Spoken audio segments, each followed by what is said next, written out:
In Grimm Fairy Tales, in the realm of the myths some time ago, Balder would be painting a portrait of his lovely lady, but she would head to the river in order to pick some flowers.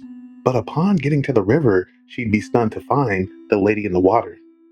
But in present day, present time, as Sela and Balder are trying to get to the city of Talis, they get ambushed by the Dark Horde who pull up on them riding raptors. Now, as Balder and Sela try to cut a path, Balder tells Sela to unleash her hidden power. But Sela refuses, as she knows if she does, she could quite possibly fry the villagers as well. As Boulder is about to be third-partied from behind, one of the realm knights, Blake, fells the creature on his ass. But unfortunately, Sela gets third-partied from behind, and the demon demands that the dwarf and the realm knight drop their weapons. Now Boulder tells Sela to unleash her power, and he promises to get the villagers to safety as he punches a big-ass hole in the ground for everybody to take refuge in. Sela unleashes her power in a huge blast of electricity and radiant light as everything around her gets eviscerated.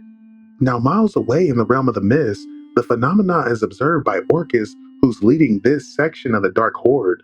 But inside the walls of Talis, the phenomena is also observed by Joanna, the lady in the water, the priestess. Now, as the monsters are felled, the villagers grovel at Sela's feet, asking if there's any way they can repay her. Now, Sela would ask if they have any chocolate bars, but they've never heard of chocolate bars, but they promise from this day forward, they'll go on a quest to bring Sela chocolate. But at the top of the city walls, the priestess Joanna, as well as the king, open the city gates to let Sela and her companions inside the city walls. Joanna would greet Sela and her companions, and she tells her to follow as there's much for them to discuss. But outside the city walls, the demon lord Orcus would tell his horde to wait, as there's something he needs to do first. Now, as Sela and her friends go to the priestess' private quarters, they're forced to give up their weapons before they enter. Now, Boulder is a little apprehensive about giving up his hammer, but Joanna assures him that the weapon will be well taken care of. Joanna leads the group to a spring which happens to be her haven, and as Joanna takes off her clothes, she tells the group they can join her if they would like. Now the guys are instantly like, fuck yeah, but Sela assures her they're fine out here. Now as Joanna asks what Sela's here for, Sela would tell her about her beloved and how he's trapped in limbo. But Joanna knows that's only part of what Sela seeks, as Sela also had a child who she wants to know the fate of. Now, as for the Realm Knight Blake, the Council of Realms is gone, all murdered at the hands of the Dark One. He wishes to reform it. Now, as for the Dwarf Boulder, his wishes are small, as he simply wishes to clear his family name. Now, the priestess Joanna says that she can help, but before that, she insists that Sela help defend the city.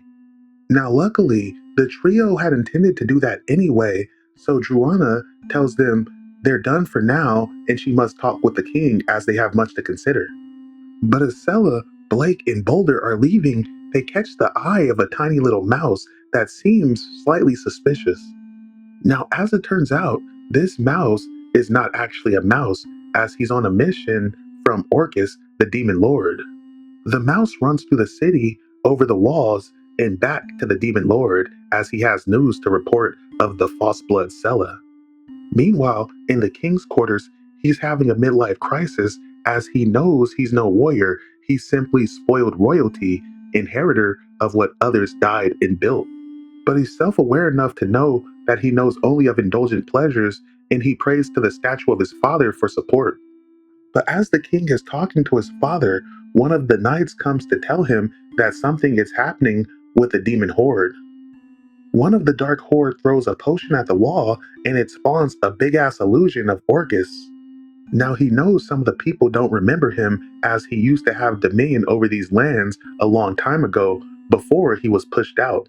Now Orcus feels as though he was betrayed, but now he's returned to claim what is his. But Orcus says the children don't need to suffer for their sins, and so he wants to make a deal, and his first request is for them to deliver the false blood that arrived in their city earlier today.